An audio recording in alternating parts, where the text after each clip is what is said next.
Hi everyone, welcome or welcome back to History Calling, where I bring you new videos every Friday on history from all over the world with a particular emphasis on royal history and historical mysteries.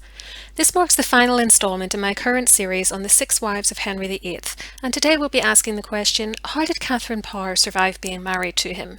Henry had had 5 wives by the time he got to Catherine, and as you'll know if you check out my previous videos in this series, hint hint, he dumped numbers 1 and 4, judicially murdered numbers 2 and 5, and number 3 died on the job. Catherine, however, avoided all of these fates, walking away with her head on her shoulders and the title of Queen Dowager in front of her name. But how did she do it?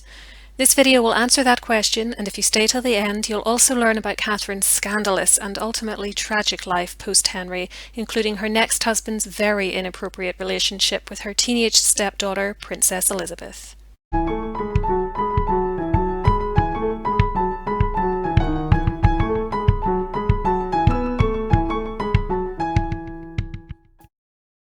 I'm going to argue that there were 5 reasons why Henry didn't do to Catherine Parr any of the unpleasant things he'd done to Catherine of Aragon, Anne Boleyn, Anne of Cleves, and Catherine Howard. Reason 1. Catherine's widowed status. That's right, if you didn't already know it, Henry was actually Catherine's 3rd husband, and she would go on to marry for a 4th time after his death, making her England's most married queen ever. When she married Henry, she wasn't even called Catherine Parr, she was Lady Latimer, having been married to John Neville, Baron Latimer, between 1534 and 1543. Prior to that, she'd been married to Sir Edward Burgh from 1529 to 1533.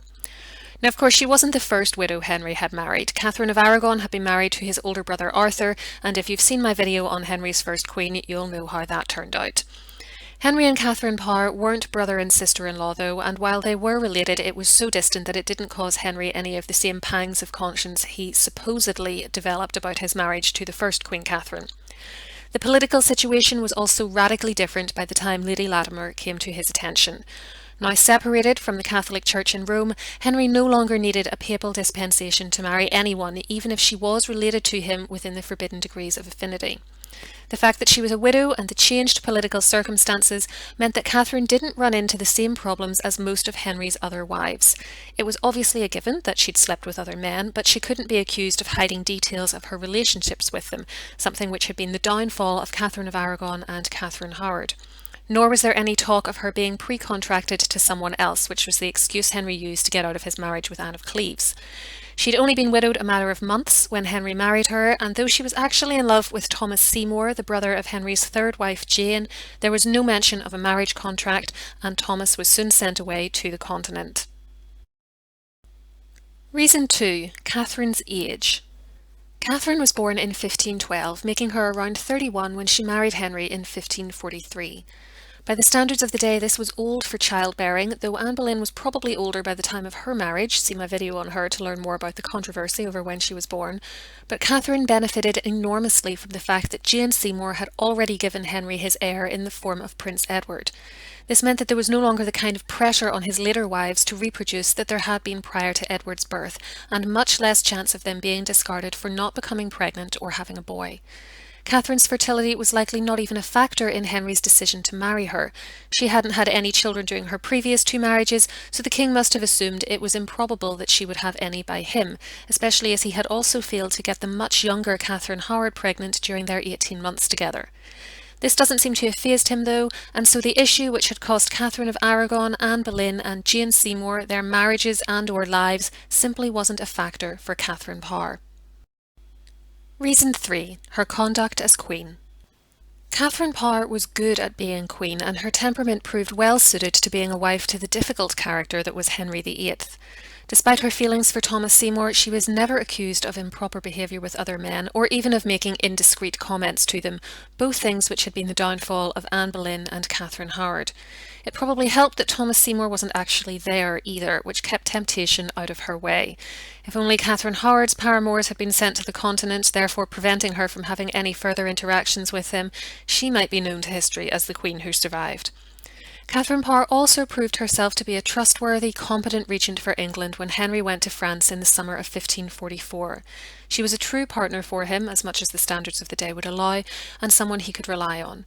In short, she made herself as indispensable to him as was reasonably possible. Reason 4. Catherine as a stepmother. This is in some ways an extension of reason 3, and it's the fact that Catherine got along well with Henry's 3 children and was thus able to give him the kind of stable domestic life he hadn't had since he was a young child, before the death of his brother and mother. This hadn't been an option for most of his previous wives, given their struggles to produce children, early death in the case of Jane Seymour, Anne of Cleves' very short marriage, which didn't give her enough time to build up a good rapport with her stepchildren, or youth in the case of Catherine Howard, who faced an uphill battle with Princess Mary because Mary was actually older than her. Catherine Parr was close in age to Mary as well, but she was a very different character to Catherine Howard, and she came from a family which had long been on good terms with Mary's mother. Catherine Parr's own mother was a lady-in-waiting to Catherine of Aragon, and little Catherine was likely named after the Queen and may even have been her goddaughter. Catherine Parr had also been a stepmother before, having acquired a stepdaughter and stepson from her second marriage, and so she was experienced at managing what we would now call a blended family. Reason 5. She kept her head in a crisis, literally and figuratively. This is the most important factor in Catherine's survival. As with most of his previous wives, there was a crisis point in Henry and Catherine's marriage when things could have gone disastrously wrong for the Queen. We're talking buried under the floor next to Anne Boleyn and Catherine Howard kind of wrong. But unlike them, she managed to avoid this outcome. The problem occurred in 1546 and was due to Catherine's religious views. She'd been raised a Catholic but was expressing increasingly Protestant sentiments by the 1540s, and in 1545 she published a book entitled Prayers or Meditations, making her the first woman in England to publish under her own name. The copy you see of the book here was translated into Latin, French and Italian by Princess Elizabeth and given to Henry VIII as a New Year's gift to mark the beginning of 1546.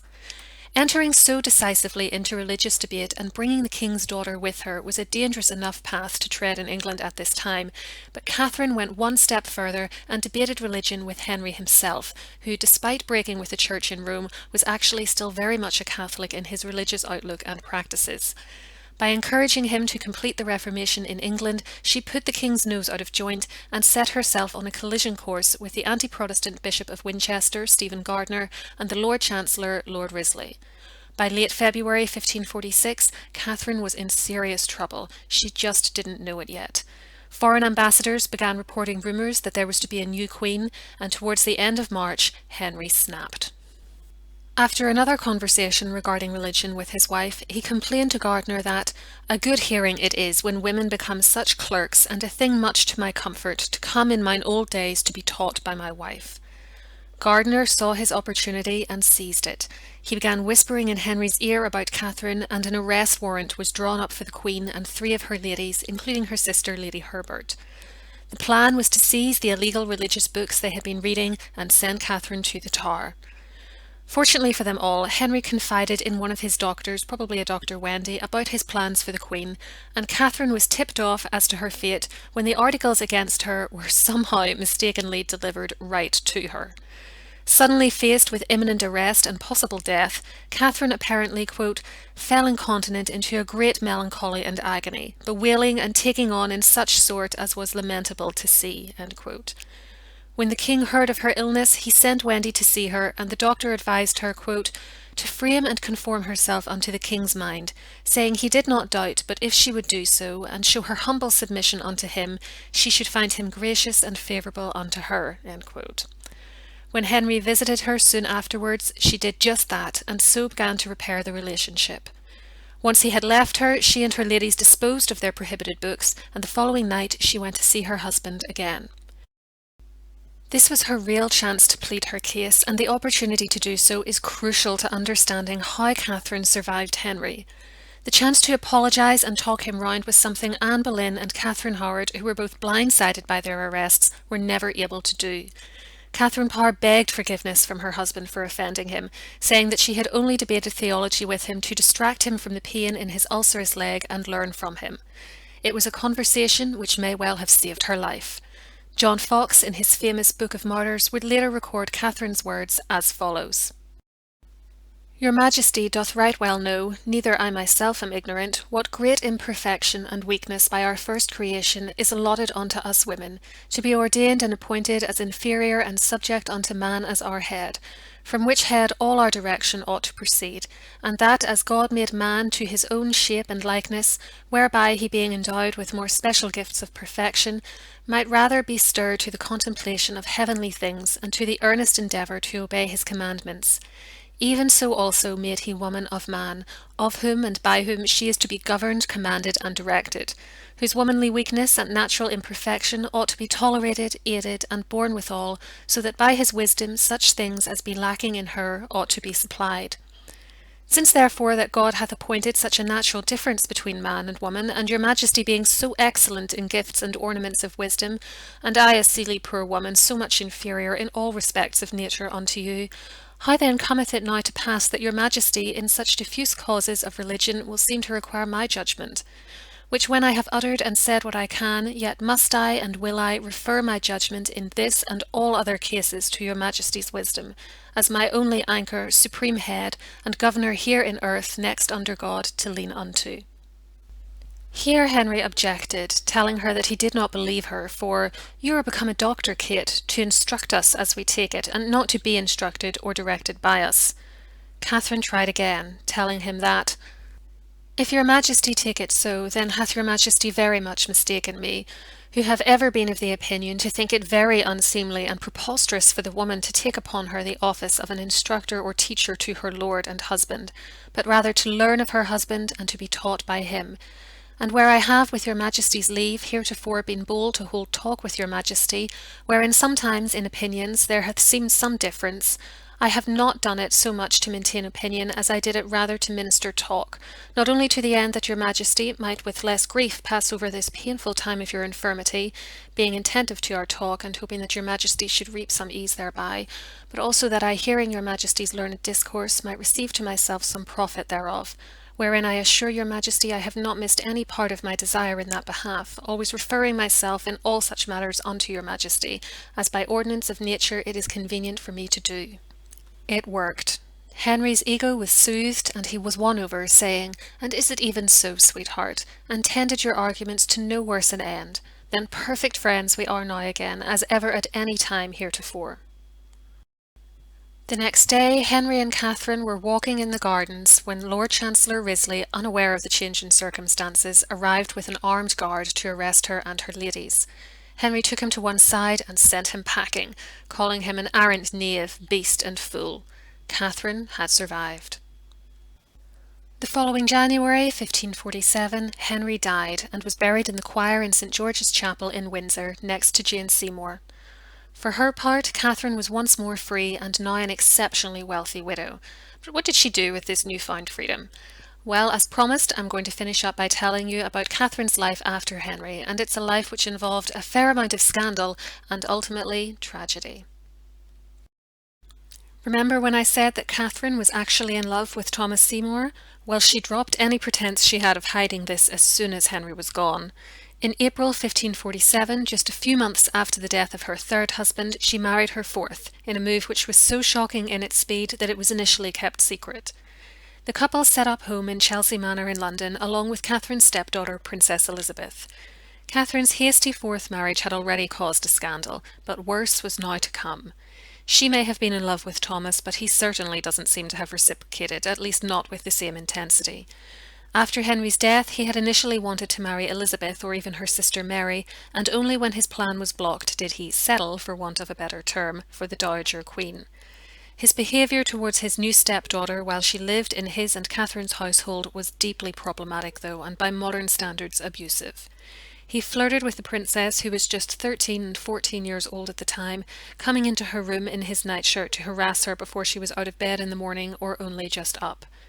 Catherine's response was mystifying, for initially at least she colluded with Thomas, accompanying him into Elizabeth's room on some occasions, and even holding the girl in the gardens one day while Seymour cut her dress into pieces.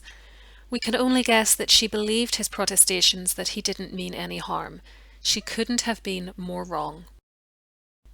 It was only when she walked in on the two of them together, Elizabeth in Seymour's arms, that she realised her mistake. Elizabeth was sent away in May 1548 and, as it transpired, would never see her stepmother again. Catherine was now pregnant, apparently for the first time ever, and at the end of August she gave birth to a girl named Mary Seymour after Princess Mary. Joy was followed by tragedy, however, for Catherine contracted childbed fever just like her long-dead sister-in-law, Henry's third queen, Jane Seymour. According to the plaque on her tomb, she died on the 5th of September, though David Starkey gives the date as being 2 days later. The 7th, which was coincidentally Elizabeth's 15th birthday, may actually have been the day she was buried, however, here in the Church of St Mary in the grounds of Sudley Castle. Thomas went on to propose marriage to Elizabeth, which she refused, and after a botched attempt to seize control of his nephew, the young Edward VI, he was ultimately sent to the block on the 20th of March 1549. He and Catherine's daughter Mary disappears from the records as a toddler, and it is generally assumed that she died young. And so we come to the end of the story of Catherine Parr, a woman who survived Henry VIII by virtue of a combination of fortunate circumstances and her own wits. If you'd like to learn more, I'll leave links to some books, movies and TV shows which cover her life in the description box below, and let me know in the comments what you think the most important factor was in her survival. I'll be back next week with another video, this time on one of the greatest missing persons cases of all time, the mysterious disappearance of Benjamin Bathurst. Make sure you're subscribed with notifications switched on so you don't miss it. Till then, keep learning.